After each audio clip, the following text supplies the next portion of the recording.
प्राप्त संस्थांमध्ये कार्यक्रम सादर केलेले आहेत. तसेच ते मुंबई मराठी ग्रंथ संग्रहालयाच्या पावणे येती घरा या मालिकेचे सूत्रसंचालन देखील करतात. हिंदमाता येथे सलग 5 वर्ष स्वातंत्र्य दिनानिमित्त त्यांनी वक्ता म्हणून काम केलं आहे. BIT चाळ येथे 3 दिवसाची व्याख्यानमाला त्यांनी आयोजित केली होती. अनेक शाळा महाविद्यालयांमध्ये त्यांनी मार्गदर्शन देखील केलेलं आहे. त्यांचे विविध विषयावरती व्याख्यानं असतात, जसं राजा शिवछत्रपती, स्वातंत्र्यवीर सावरकर, वासुदेव बळवंत फडके, मना सज्जना, आयुष्य जगता जगता वगैरे असे बरेच विषय त्यांच्या व्याख्यानामध्ये असतात. तेव्हा मी त्यांना विनंती करतो की त्यांनी आजच्या कार्यक्रमाला सुरुवात करावी. Hello hello. वक्रतुंड महाकाय सूर्यकोटी समप्रभ निर्विघ्नं कुरु मे देव सर्वकार्येषु सर्वदा. बरे सत्य बोला यथा तथ्य चाला, बहुमानिती लोक येणे तुम्हाला. धरा बुद्धिपोटी विवेके मुले हो, मला गुण तू अंतरा माझी राहो. जय जय रघुवीर समर्थ. समर्थ रामदासांच्या या श्लोकानी आणि गणरायाच्या बुद्धिदाताच्या अधिष्ठानाने आपल्याला व्याख्यानाची सुरुवात करूया. युगप्रवर्तक लोकमान्य हा आपला आजचा विषय आहे. आणि लोकमान्यांच्या मध्ये युगप्रवर्तक म्हणजे युग निर्माण करण्याचं जे सामर्थ्य होतं, त्याचा परामर्श किंवा त्याचा म्हणावा तेवढा उदो या भारतवर्षात झालेला नाही. दुर्दैवाने भारतीय राजकारणाला जातीपातींच्या राजकारणामध्ये वेढून गेल्यामुळे एक वेगळ्या प्रकारचं असं एक स्थान प्राप्त झालेलं आहे, जे कदापि आपल्या भारतवर्षाच्या किंवा आपल्या भारत देशाच्या हिताचं नाही. याचं कारण असं आहे, हॅलो, याचं कारण असं आहे की अनेक जाती धर्म, अनेक भाषा, अनेक प्रांत यात विखुरला गेलेला आपला हा देश, आणि या देशाला एका अखंडतेच्या, एकसूत्रीपणाच्या अशा धाग्यामध्ये गुंफणारं लोकमान्यांसारखं अलौकिक व्यक्तिमत्व, आणि असं असून सुद्धा केवळ स्वार्थापोटी राजकारण करणारे अनेक राजकारणी आपल्या या देशात होऊन गेले. आणि म्हणून परकीय म्हणता म्हणता ज्यांच्या स्वातंत्र्यावरचा सूर्य कधीही मावळत नाही असं ब्रिटिश सरकार इथे उणेपुरं 150 वर्ष राज्य करतं झालं. परंतु लोकमान्यांच्या अनंत प्रयत्नांनी आणि अहर्निश केलेल्या प्रयत्नांनी, सच्चा प्रयत्नांनी शेवटी ती स्वातंत्र्याची पहाट 1947 साली उगवली. अशा या युगप्रवर्तक लोकमान्यांच्या संपूर्ण जीवनाचा आढावा आपण घेऊया. त्याच्या सर्वप्रथम आपल्या सगळ्यांच्या माहिती करता एक मुद्दामून गोष्ट सांगतो. जवळजवळ 30 वर्षापूर्वी या व्याख्यानमालेला माझी सुरुवात झाली. एक संस्कृत वचन आहे, शतेषु जायते वीराः सहस्रेषु च पंडितः वक्ता दश सहस्रेषु दाता भवति मानवा. लहानपणापासून वाचनाची आवड, पुस्तकांची आवड, आणि त्याला मुंबई मराठी ग्रंथ संग्रहालयासारखी मिळालेली ग्रंथालयाची जोड, जवळजवळ 40,000 पुस्तकांचा खजिना, आणि त्यामुळे वाचनाची प्रचंड आवड लहानपणीच निर्माण झाली. अनेक शालेय महाविद्यालयीन स्पर्धातून भाग घेताना वाचनाचं महत्त्व आयुष्याच्या वेगवेगळ्या टप्प्यावरती पटत गेलं, आणि ग्रंथ हेच गुरु किंवा पुस्तक हाच मित्र याची साक्ष वर्षोनवर्ष पटत गेली. ती वीण अधिकाधिक घट्ट होत गेली. असं करता करता जवळजवळ 18 विषयांवरती भाषण करता झालो, आणि आजचं हे 999वं भाषण आहे. हे आपल्या सर्वांच्या साक्षीने सादर करताना भरपूर आनंद होतो. अनेक विभागांमध्ये ही भाषणं झाली. BSCS असेल, आपल्या इथे फार जवळ असलेल्या BIT चाळीमध्ये 3 दिवसांची शिवराज्याभिषेक व्याख्यानमाला असेल, अहमद सेलर चाळी आपल्याला दादरच्या माहिती आहेत, तिथे सलग 5 वर्ष भारतीय तिरंगा फडकावण्याचं भाग्य मला लाभलं, ते या व्याख्यानमालेच्या रूपाने भागलं. आपल्या गिरगावातच असणारे आणि ज्यांना नाट्यसृष्टीतले अर्धवयू असं ओळखलं जातं अशा दाजी भाटोडेकरांसमोर 3 तास शिवाजी सांगण्याचं भाग्य मला लाभलं. आणि अशा रीतीने अनेक व्यक्तींचा परिचय झाला. आपल्या राज्याचे कॅबिनेट मंत्री आणि आपल्या विभागाचे आमदार सन्माननीय मंगलप्रभात लोढाजी यांच्या घरी सुद्धा अनौपचारिक गप्पांमधनं अनेक वेळेला मैफिल जमली गेली. आणि अशा अनेक दिग्गजांच्या बरोबर हा वक्ता सहस्रेशूचा प्रवास हा दिवसेंदिवस वृद्धिंगत होत गेला.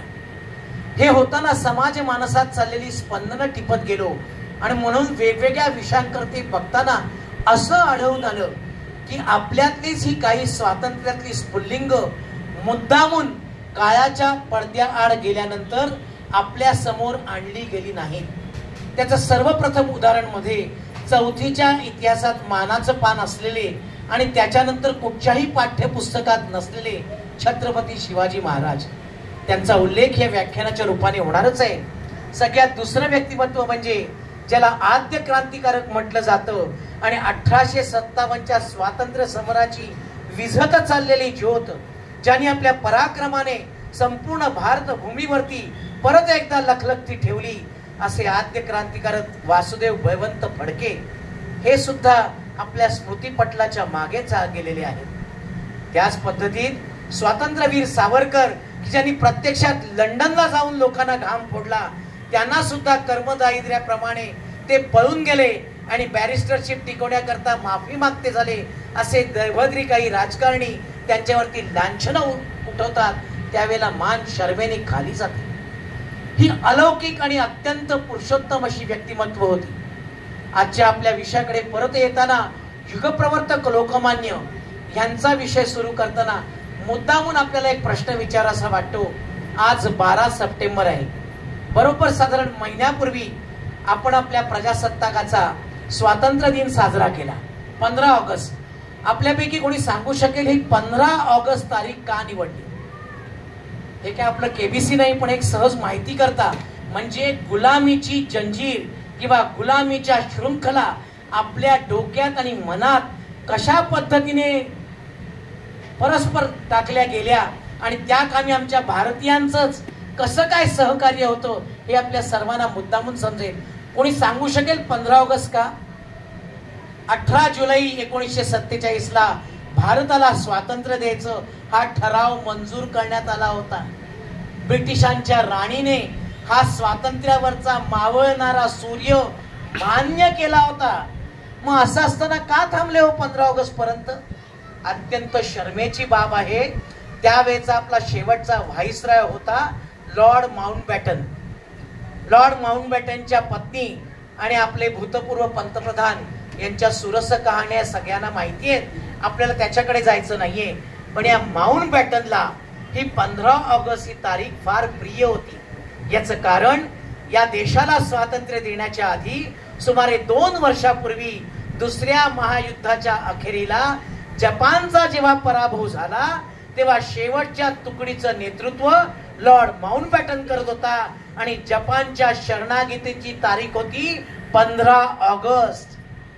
ही त्याच्या दृष्टीने लकी डेट होती, भाग्याचा दिवस होता आणि म्हणून तो तुमच्या माथी स्वातंत्र्य दिन म्हणून मानण्यात आला, कारण तो लॉर्ड माउंटबॅटनला प्रिय दिवस होता. किती आमचं दुर्दैव आहे बघा. त्याच्या 14 दिवस आधी ज्या नरकेसरीचं व्याख्यान ऐकायला आपण बसलो तिथे त्या लोकमान्य टिळकांचं निधन झालं होतं. त्यांच्या त्या पुण्य दिनांकाला जर का स्वातंत्र्य मिळालं असतं तर ती लोकमान्यांना खरी श्रद्धांजली ठरली असती. पण मग लोकमान्यांनी उभारलेल्या पायावरती आपापल्या राजकारणाच्या पोळ्या भाडणाऱ्या राजकारण्यांना कोणी विचारलं नसतं आणि म्हणून माउंटबॅटनचे गोडवे गायला 15 ऑगस्ट हा निवडण्यात आला. 14 ऑगस्टला पाकिस्तान खंडित हिंदुस्थानला स्वातंत्र्य देण्यात आलं. मध्योमन या व्याख्यानाच्या सुरुवातीला हे सांगतो, आपल्या मनात हे लक्षात ठेवा आणि जिथे व्यक्त व्हायचंय तिथे व्यक्त व्हा. लोकमान्य टिळकांचं जन्म 23 जुलै 1856 रोजी.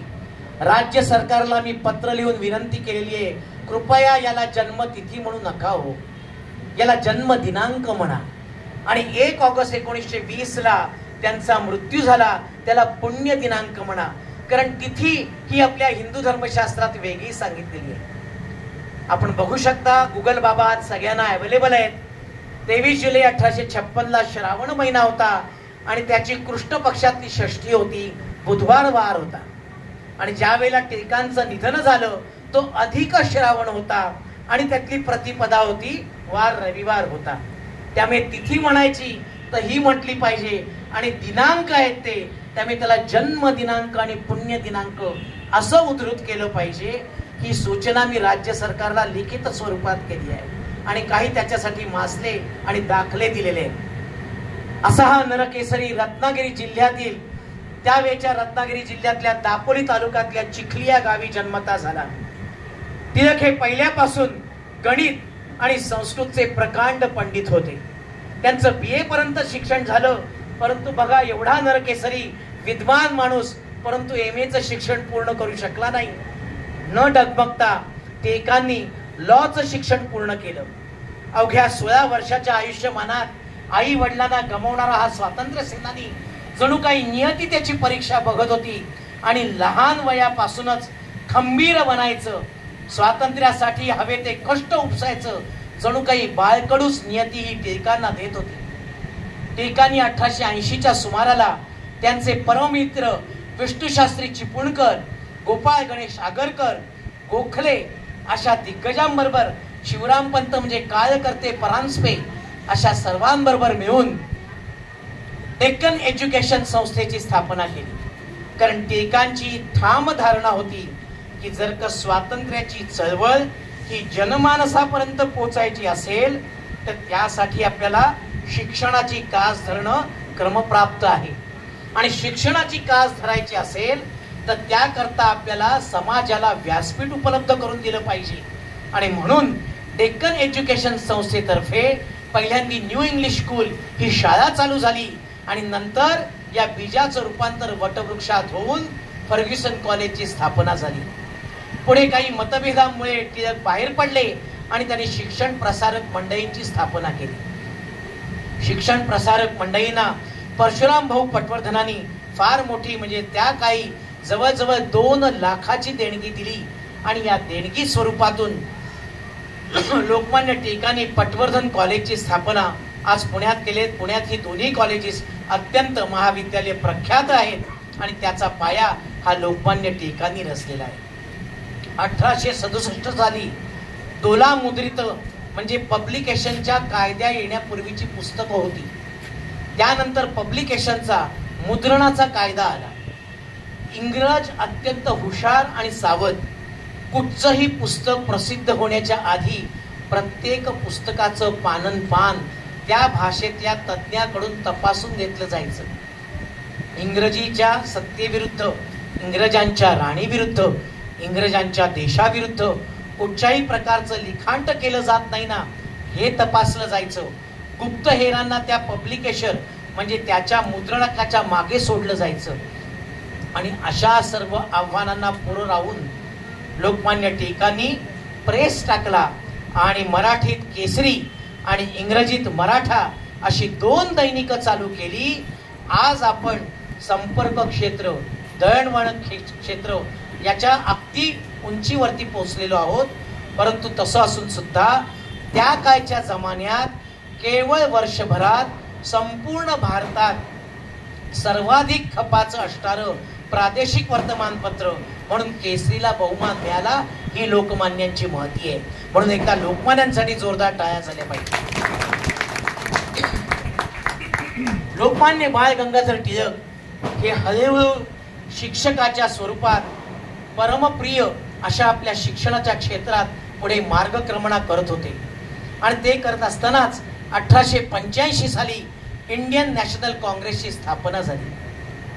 काँग्रेसमध्ये त्यावेळेला मध्यम वर्गाचा मोठा प्रभाव होता आणि त्यांची धोरणं ही अतिशय ब्रिटिश धार्जिणी आणि मवाळ अशी होती. टिळकांना हे काँग्रेसचे विचार रुजले नाहीत आणि त्यांच्या जहाल मतांना प्रभावी पडून काँग्रेसमधले अनेक नेते हे टिळकांचे सच्चे सेवक बनले, सच्चे अनुयायी बनले आणि काँग्रेसचं स्वरूप पालटू लागलं. त्यातच महाराष्ट्राला भरडून टाकणारा 1893चा मोठा दुष्काळ पडला आणि या दुष्काळाला अनुसरून ब्रिटिश सरकारने आपला पैतरा टाकला, तो म्हणजे फोडा आणि राज्य करा, डिव्हाइड अँड रूल. आणि अशा वेळेला महाराष्ट्रात सगळीकडे वांशिक दंगली चालू झाल्या. अर्थातच प्रख्यात दंगल होती हिंदू आणि मुसलमान. या हिंदू मुसलमान दंग्यामुळे संपूर्ण महाराष्ट्र ढवळून निघाला. टिळक हे उघड्या डोळ्यांनी बघत होते. त्यांना समजत होतं ब्रिटिशांचा याच्या मागचा कुटील डाव काय आहे तो. आणि अशा वेळेला टिळकांनी ओळखलं, समाजाला एका सूत्रात बांधायचं असेल तर असं कुठचं तरी अधिष्ठान मिळवलं पाहिजे ज्याला सर्वांची मान्यता असेल. आणि यातच एक प्रसंग घडला. 1893 साली भाऊसाहेब रंगारी यांनी त्यांच्या वाड्यामध्ये गणेशाची स्थापना केली. आता आपल्याकडे कसं होतं, कुठचाही उत्सव किंवा महापुरुषांची जन्मस्थानं म्हटली की त्यांचा पराक्रम राहतो बाजूला आणि आम्ही तारखांच्या त्या मूर्खपणाच्या वादामध्ये गुंतून पडतो. शिवाजी 1627 का 1630 उत्सव रंगारींनी चालू केला का टिळकांनी? कालच आजतक वाहिनीवरती माझं लाईव्ह झूम मीटिंग झालंय, त्यांना झोड सोडून आलंय. त्यांना म्हटलं भाऊसाहेब रंगारी हे सशस्त्र क्रांतीचे नेते होते. त्यावेळेला पुण्यात 3 प्रकारचे उत्सव चालू झाले. ही उत्सवाची खरी कल्पना ही ग्वाल्हेरच्या राजदरबारातली, ती आणली नानाभाऊ खासगीवाले यांनी. त्यांची एक त्यावेळेला मीटिंग झाली, ज्याला आपण छोटीशी अनधिकृत सभा म्हणू. या सभेद्वारे असं लक्षात आलं, कारण त्यावेळेला सुद्धा हे 144 कलम होतं बरं का, जे आपल्याला अधनमधनं लागतं आणि त्रास देतं. 5 पेक्षा जास्त लोकांनी एकत्र जमायचं नाही. मग जर का तुम्ही सभा केली, अधिकृत मीटिंग केली, तर ब्रिटिश सरकार विरुद्ध तुम्ही लोकांना पेटवाल, लोकांना छेतवाल, त्याच्यामुळे त्याला परवानगी नसेल. अशा वेळेला एक गुप्त बैठक झाली आणि त्या गणेशोत्सवाची मुहूर्तमेढ रोवली गेली. रंगारींनी त्यांच्या वाड्यात गणपती आणला. टिळकांनी सुद्धा केसरीच्या अग्रलेखात याचं तोंड भरून कौतुक केलेलं आहे. त्यामुळे या वादाला काहीच अर्थ नाहीये. हे दोन्ही महापुरुष एकमेकांविषयी अत्यंत आदर राखून होते, परंतु आपल्या मीडियाला अत्यंत चांगल्या म्हणजे वाद लावणाऱ्या ब्रेकिंग न्यूजची आवश्यकता असते. त्याच्या मागचं तत्व कोणी जपणार नाही. अनेक जाती जमातींना भक्तिमय मार्गात, पूजनात, देवाच्या अर्चनेत, देवाच्या एका सूत्रात गुंफून समाजातल्या वांशिक दंगलीला मिटवण्याचं महत् काम या गणेशोत्सवाने केलेलं आहे. गणपतीच का निवडला? अकार तो ब्रह्मा, उकार तो विष्णू, मकार महेश साधियेला, ओंकार प्रधान रूप गणेशाचे. बुद्धीची आद्य देवता, ग्रंथांची आद्य देवता, सर्व विद्यांची सकल देवता, सर्व धर्मांचं आद्य दैवत. आणि म्हणून हा गणपती निवडला गेला, कारण त्याला चॅलेंज नाही. गणपती पहिला कसा असा वाद कोणी मूर्खाचा घालत नाही. सर्वजण बाप्पा पुढे नतमस्तक होतात. आणि म्हणून रंगारींच्या घरात असलेला उत्सव लोकमान्यांनी जनसामान्यांचा केला आणि त्याला समाज मंदिराचं मानाचं स्थान दिलं. या समाज मंदिराच्या रूपाने पहिल्या वर्षी फक्त 3 जणांकडे चालू झालेला उत्सव दुसऱ्याच वर्षी 100 सार्वजनिक मंडळात परावर्तित झाला. आज बघा, आता संध्याकाळी येताना आपल्या सर्वांना माझा भाषणाचा मेसेज आला असेल. आज एवढं माध्यम अवेलेबल झालेलं आहे, आपण पटापट एकमेकांशी संपर्क साधतो आणि त्यामुळे आपल्याला इच्छित स्थळी किंवा इच्छित ठिकाणी इच्छित वेळेला जाणं सहज साध्य होतं. परंतु त्या वेळेला ज्या वेळेला कुठचीही संपर्क माध्यम नव्हती, अशा वेळेला एका वर्षात 33 पटीने हा उत्सव वाढला. लोकमान्यांचा प्रभाव केवढा असेल बघा. 4 वर्षात या शेकड्याच्या उत्सवाने सहस्रांचं रूप धारण केलं आणि इंग्रज सरकारला भली मोठी धडकी भरली. इंग्रजांनी आपल्या 150 वर्षाच्या कालखंडात एक नियम मात्र पाळला होता, त्यांनी कधीही धर्मात ढवळाढवळ केली नाही. ते काळजी घ्यायचे. गणेशोत्सवात व्याख्यानं व्हायची, निरूपण व्हायची, प्रवचन व्हायची, खेळे व्हायचे, मेळे व्हायचे. त्यातनं सगळ्यांना एकत्र येण्याचं आवाहन केलं जायचं, सगळ्यांच्या मनात स्वातंत्र्याची बीजे रोवली जायची, मुलांना खेळातून स्फूर्ती दिली जायची, सूर्य नमस्काराच्या स्पर्धातून मारुती रायाची प्रत्यक्ष शक्तीची उपासना केली जायची. आणि अशा वेळेला ब्रिटिश सरकारचे गुप्तहेर हे त्या मानवांच्या आजूबाजूला फिरून सरकार विरुद्ध हे काही सांगत तर नाहीयेत ना, अशा पद्धतीने त्यावेळेचं वार्तांकन करायचे. आज सोपं आहे हो, खिशात तुम्ही काय एखादा छोटासा रेकॉर्डर ठेवलात तर संपूर्ण सभा तुम्हाला सहज कॅप्चर करता येते. पण त्या काळी असं वार्तांकन करून त्याचा रिपोर्ट, ज्याला आजच्या कॉर्पोरेट भाषेत MIS म्हणतात, तो इंग्लंडच्या राणीला जायचा. एवढं लोकमान्य टिळकांचं सामर्थ्य होतं. गणेशोत्सवाची निवड अत्यंत साफल्यपूर्ण आणि 10 दिवस चालणारा उत्सव म्हणजे प्रत्येकाच्या कलागुणांना भरपूर वाव. आणि सगळ्यात महत्वाचं म्हणजे लोकमान्य टिळक पुढच्या 10 केसरीच्या अग्रलेखातून या सर्व उत्सवांचा परामर्श अत्यंत डिटेलमध्ये सविस्तरपणे घ्यायचे, त्यांच्यातल्या चुका स्वतःच्या डोक्यावर घ्यायचे आणि जे चांगलं असेल त्याची मुक्त कंठाने स्तुती करायची. मॅनेजमेंट मधलं पहिलं तत्व आहे की जो लीडर असतो तो चुका स्वतःवरती घेतो आणि सहकार्यांचं कौतुक करतो. मॅनेजमेंटच्या दृष्टिकोनातनं लोकमान्य टिळक हे खऱ्या अर्थाने आयडॉल होते, खरे लीडर होते आणि म्हणून त्यांचं युग निर्माण झालं. ज्या वेळेला टिळकांना तेला तांबोळ्यांचे पुढारी म्हणून हिणवलं गेलं ते खरं हिणवणं अतिशय चुकीचं होतं. त्या काळी भरडला गेलेला समाजातला घटक आज 100 वर्षानंतरही तोच आहे आणि तो म्हणजे शेतकरी. शेतकरी तेव्हा सावकारी पाशाच्या कर्जात बुडून जायचे. आज्याचं कर्ज पोरांनी फेडायचं, पोराचं कर्ज नातवानी फेडायचं, सावकाराचं व्याज संपायचं नाही, मुद्दल कधी मिटायचं नाही आणि पिढ्यानपिढ्या अशी खोतगिरी केल्यानंतर, पिवटून टाकल्यानंतर त्या बिचाऱ्या जनतेला एकमेव आसरा राहायचा आणि तो म्हणजे आत्महत्या करण्याचा. त्यातच दुष्काळ पडल्यानंतर ब्रिटिश सरकार जसा औरंगजेब पूर्वी जिझिया कर घ्यायचा तसा फेमिना रूल न पाळता लोकांकडनं दाम दुपटीने कर वसूल केला जायचा. अशा वेळेला टिळकांनी 6000 स्वयंसेवकांना बरोबर घेऊन फेमिन रूल ऑफ इंडिया, थोडक्यात दुष्काळाची परिस्थिती असताना कुठचाही कर वसूल केला जाऊ नये हा ब्रिटिशांचाच कायदा होता, परंतु तो सरकार दरबारी बंद केला होता, तो समाजापुढे आणला. आणि त्यावेळेला ब्रिटिश सरकारला हे दाखवून दिलं की तुमच्या अंदाजपत्रकात शेतकऱ्यांसाठी फक्त 43 लाख रुपये आहेत आणि बाकीच्या व्यवस्थेसाठी 213 लाख रुपये आहेत. अशा रीतीने तुम्ही शेतकऱ्यांवरती अन्याय करता. शेतकऱ्यांसाठी लोकमान्यांचा आग्रह होता की त्यांना कमीत कमी व्याजामध्ये कर्ज उपलब्ध झालं पाहिजे. आज काय चाललंय बघा. लोकमान्यांना किती दिव्य दृष्टी असेल, ते कुठच्याही प्रकारचे शेतकरी आंदोलनाचे नेते नव्हते. कधी दुधाचे टँकर त्यांनी रस्त्यात आडवे केले नाही. किंबहुना शेतकऱ्याने पिकवलेला माल हा भगवंताचा प्रसाद आहे आणि त्या प्रसादाचा अपमान नाही झाला पाहिजे आणि म्हणून या गणेशोत्सवाची बीज रोवली गेली. गणेशोत्सवाचा कालावधी बघा, भाद्रपद महिना चतुर्थी, याचा अर्थ संपूर्ण पाऊस पडल्यानंतर जेव्हा सगळीकडे सुजलाम सुफलाम सस्य श्यामलाम मातरम वंदे अशी सुखाने धनधान्याने विपुलतेने समृद्धतेने नटलेली आमची धरा, आमची पृथ्वी, आमचा हा देश. आणि अशा वेळेला सर्वजण आनंदात डोलत असताना आनंदाचे डोही तरंग तरंग आणि त्याचा अत्युच्च आनंद म्हणजे या परमेश्वराचा उत्सव, अशी या गणेशोत्सवाची गुंफण होती. पण दुर्दैवाने आम्हाला हे शिकवलं जात नाही.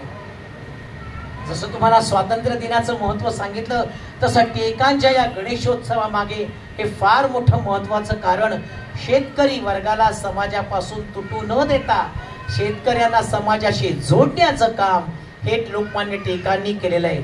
अजून एक त्यांचा भर होता की भारत हा जरी कृषी प्रधान देश असला तरी सुद्धा भारताने जास्तीत जास्त उद्योग धंद्यावरती लक्ष देऊन शेतीवरचं आपलं अवलंबत्व कमी केलं पाहिजे, जेणेकरून जेव्हा उद्या दुष्काळ पडेल तेव्हा संपूर्ण देश हा दुष्काळाच्या टाचेखाली भरडला जाणार नाही आणि जो काही पैसा समाजात जमा होईल त्याचं वाटप समाजाने या गरीब शेतकऱ्यांसाठी करावं. नुसतं बोलून थांबणारे लोकमान्य टिळक हे आजकालच्या नेत्यांसारखे नव्हते, तर स्वतः प्रत्यक्ष कृतीतून दाखवणं हा त्यांचा स्थायी भाव होता. लोकमान्यांनी श्रीमंतांना हाताशी धरून अशा अनेक जाती जमाती धर्माच्या सामूहिक खानावळी त्या दुष्काळाच्या काळात राबवल्या आणि समाजाला एकसंध ठेवण्याचं महत्काम कार्य लोकमान्य टिळकांनी केलेलं आहे. या गणेशोत्सवाप्रमाणेच छत्रपती शिवरायांचा त्रिवार जय जयकार, राज्याचा अभिमानी राजा, देशाचा संरक्षक राजा आणि सगळ्यात महत्वाचं चारित्र्याचा पालक राजा, घडवी देशोद्धार, प्रतिपश्चंद्र लेखेव वर्धिष्ठुर विश्ववंदिता, शाह सुनो शिवस्यैषा मुद्रा भद्राय राजते. प्रतिपदेच्या चंद्राप्रमाणे पौर्णिमेपर्यंत अमृताचा सुधेचा वर्षाव, समृद्धीचा, संपन्नतेचा, संस्काराचा, प्रगतीचा वर्षाव संपूर्ण विश्वावर करणारा तो चंदामामा चांदोबा. त्याचप्रमाणे सुखांत होऊन आपलं हे वैभव देशाचं परम वैभवम मे तुम्ही स्वस्थ राष्ट्रम असं वाढलं पाहिजे, अशी संकल्पना भारतात जन्माला घालणारे युगप्रवर्तक शिवराय त्यांच्या स्मरणार्थ म्हणून शिवजयंती उत्सव त्यांनी साजरा केला.